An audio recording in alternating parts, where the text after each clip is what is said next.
विभाग विनोद में मैं विनोद आज फिर आपके सामने रूबरू हूँ। आज की महत्वपूर्ण सुर्खियों पर चर्चा के लिए अपने विचार शेयर करें। आज का सर्वाधिक चर्चित खबर जो आप सब लोग परिचित हो गए अब तक, वह यह कि दिल्ली में विगत कल प्रधानमंत्री नरेंद्र मोदी ने राजपथ का नाम बदल कर्तव्य पथ कर दिया। विधिवत औपचारिक रूप से उसका उद्घाटन भी हो गया, लोकार्पण हो गया।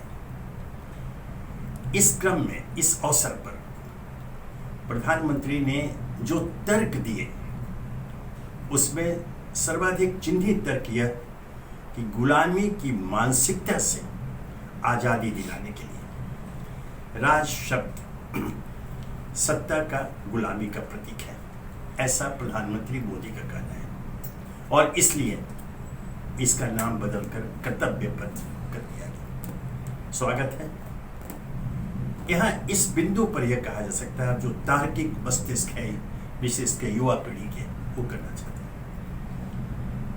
कि निर्णय तो सर्वोत्तम है, कोई शक नहीं, लेकिन नियत यह संदिग्ध है।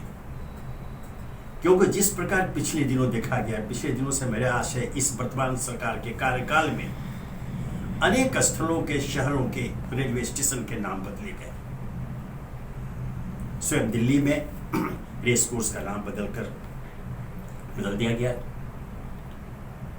लोक कल्याण मार्ग कर दिया गया, इलाहाबाद का नाम बदल दिया गया, मुगल सराय स्टेशन का नाम बदल दिया गया।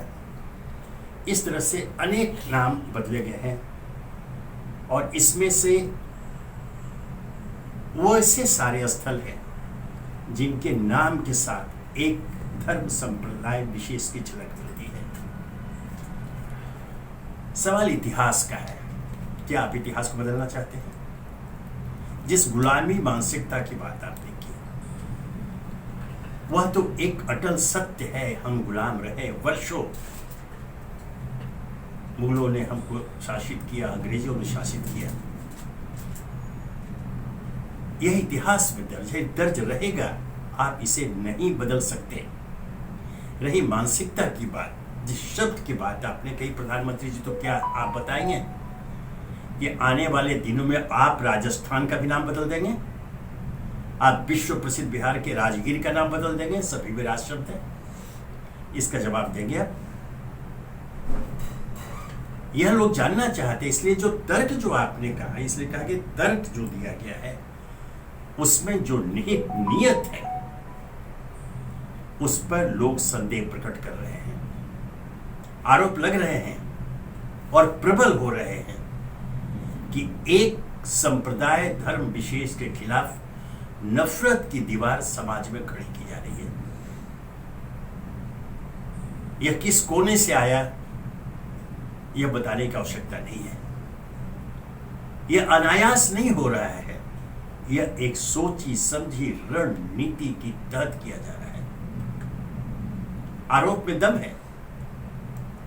पिछले वर्षों में अर्थात वर्तमान शासनकाल में जिस प्रकार विभाजन की यह रेखा प्रकट हुई है, दिन प्रतिदिन मजबूत होती जा रही है, गहरी होती जा रही है, उससे कोई इनकार नहीं कर सकता। और इससे उत्पन्न स्थिति जो सामने है, उससे भी कोई इनकार नहीं कर सकता कि समाज में आज एक डर, भय, घृणा, नफरत का वातावरण पैदा हो गया है। तो क्या प्रधानमंत्री मोदी के नेतृत्व की सरकार समाज में ऐसे ही बिखराव चाहती है? हम विश्वास करने को तैयार नहीं है। लेकिन चूंकि कोई भी निर्णय के पहले सारी संभावनाओं पर, उसकी प्रतिक्रियाओं पर, उसके परिणाम पर बेहद चर्चा की जाती है, तब ऐसे कोई निर्णय लिए जाते हैं। जैसे अभी जो ताजा आपने जो किया, ये कर्तव्य पथ और राजपथ, राज शब्द का जो अर्थ निकाला, उस पर एक छोटा बच्चा भी आज पूछ रहा है, तो क्या राजस्थान का नाम बदलेगा? प्रधानमंत्री जवाब दे। क्या राजगीर का नाम बदलेगा? प्रधानमंत्री जवाब दे। फिलहाल वो जवाब नहीं दे पाएंगे, लेकिन इस संभावना से पूर्णतः इनकार भी नहीं किया जा सकता। जिस प्रकार नामों के बदलने की प्रक्रिया तेज हुई है, उसमें कुछ भी असंभव नहीं है। ऐसे में अब ये सवाल खड़ा हो रहा है, जो विशेषकर एक तबके की ओर से आया, कि आखिर क्यों, जबकि आज अनेक ऐसी समस्याओं से देश समाज रूबरू है जिससे वह सीधे के सीधे तौर पर प्रतिकूल रूप से प्रभावित है। उसकी दैनंदिन जिंदगी में एक ब्रेक आ गया है, एक अवरोधक पैदा हो गया है, और वे दो मुद्दे हैं जो विकराल दैत्य की तरह समाज में खड़े हैं। वह है महंगाई और बेरोजगारी। काम इस पर होना चाहिए, लोगों को इससे निजात दिलाने की ओर सोचना चाहिए। उस पर आपका अभिनंदन किया जाएगा। समाज जो है आपका फूल मालों के साथ स्वागत करेगा। लेकिन उसकी जगह ये हास्यास्पद प्रयास, जी हाँ, मैं इसे हास्यास्पद प्रयास कहूंगा, जो किए जाते हैं नाम बदलने के लिए, वह क्यों? आज महंगाई की मार से क्या प्रधानमंत्री अपरिचित है? और अगर अपरिचित है तो फिर उन्हें इस कुर्सी पर बने रहने का हक नहीं है। अगर आप अपने देश की जनता के दुख दर्द को महसूस नहीं करते हैं, अगर उसके निराकरण के उपाय नहीं करते हैं, तो फिर कौन सा कर्तव्य, किस कर्तव्य पथ पर आप चलना चाह रहे हैं?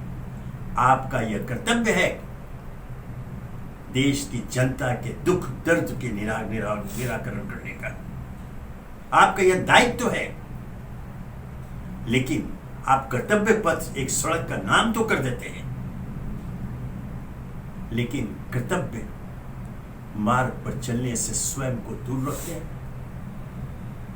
और चूंकि कोई भी बात निकलती है तो बहुत दूर तक जाती है। जिस कर्तव्य की बात प्रधानमंत्री निकल की, जिस तरह से उसकी व्याख्या की, आप पता कर लीजिए समाज में उसकी तत्काल प्रतिक्रिया क्या हुई। टिप्पणियां है कि चैरिटी बिगिंस फ्रॉम होम, ऐसी तत्काल प्रतिक्रिया हुई। क्या प्रधानमंत्री कर्तव्य का अर्थ समझते हैं? कर्तव्य पालन का अर्थ समझते हैं? यह सवाल पूछा जा रहा है। देश का बच्चा पूछ रहा है। अगर बेहतरी के लिए कुछ होता है तो उसका स्वागत, जैसे मैंने कहा, यह निर्णय, इस निर्णय का स्वागत है, लेकिन इसमें जो नियत है, जिस प्रकार से किया जा रहा है, वह संदिग्ध है। इसको मैं दोहरा रहा हूं। प्रधानमंत्री इससे बचे, क्योंकि इस तरह के जिन चीजों का बीजारोपण धर्म और संप्रदाय के नाम पर समाज में किया जा रहा है, उसके दुष्परिणाम तो अभी दिखने लगे हैं। आने वाले दिनों में यह विकराल रूप लेगा, भयावह रूप लेगा, जिसका सामना करना कठिन हो जाएगा। और सामना करने के क्रम में शासन प्रशासन उस मार्ग पर चलेगा जिस पर कभी राज अर्थात ब्रिटिश राज चला करता था। हम राज की बात तो करते हैं, लेकिन उस राज में जिस उत्पीड़न प्रताड़ना को देश ने सहा, हजारों लाखों लोगों ने अपने जीवन की आहुति दी, उसे स्मरण कीजिए। मैं फिर कहता हूं, निर्णय और नियत में फर्क है। निर्णय अच्छा है, नियत संदिग्ध है। और इसी क्रम में चूंकि कल ही आपने उसी इंडिया गेट पर पुराने राजपथ में अब कर्तव्य पथ पर नेताजी सुभाष चंद्र बोस की प्रतिमा का अनावरण किया। अच्छा है, स्वागत है, लेकिन यह भी किसी से छुपा हुआ नहीं है कि इसके पीछे भी आपकी नियत नेताजी के प्रति सम्मान प्रकट करना नहीं, आप उस वोट की राजनीति, उस विभाजन की राजनीति को चिन्हित कर रहे हैं। वह विभाजन जिस पर राज चला करता था, ब्रिटिश राज चलता था, फूट डालो और राज करो। क्यों कल इस अनावरण के साथ ही यह सवाल समाज में क्यों पैदा हुआ? लोग ये क्यों पूछने लगे सभी जानते हैं नेताजी सुभाष चंद्र बोस स्वयं कांग्रेसी थे, लेकिन कांग्रेस के नेताओं यहां तक कि महात्मा गांधी जी के विचारों के साथ मतैक्य नहीं था। उनकी अपनी एक विचारधारा थी जिस पर वो अडिग रहे, उनका स्वागत किया। वो एक प्रेरणा स्रोत है भारतीय युवा के लिए, इसमें कोई शक नहीं है। लेकिन जैसा मैंने कहा कि राजपथ सड़क के नाम बदलने के पीछे भी जो आपकी नीयत है वो दूसरी थी, और यह सुभाष चंद्र बोस की प्रतिभा स्थापित करने के पीछे भी फिर क्या निर्णय बहुत अच्छा है, नियत संदिग्ध है। आपका लक्ष्य कुछ और है। आपका लक्ष्य नेताजी सुभाष चंद्र बोस के प्रति सम्मान प्रकट करना, आदर प्रकट करना कतई नहीं है, यह मैं कह सकता हूं। और मैं कह रहा हूं तो ये एक समाज के बड़े वर्ग की भावना को मैं यहां प्रस्तुत कर रहा हूं। आपका लक्ष्य कुछ और है। आपका लक्ष्य वो कांग्रेस पार्टी है। आपका लक्ष्य एक जाति विशेष है, और यह वोट की राजनीति है। वोट की राजनीति ने देश में बहुत सारे ऐसे प्रश्न पैदा किए हैं, बहुत सारे ऐसे हालात पैदा किए हैं जिसका सामना करना कठिन हो जाता है। सिर्फ शब्दों में या मीडिया में, अखबारों में जो कहीं ना कहीं से उन पर कोई दबाव है वो कहा गया,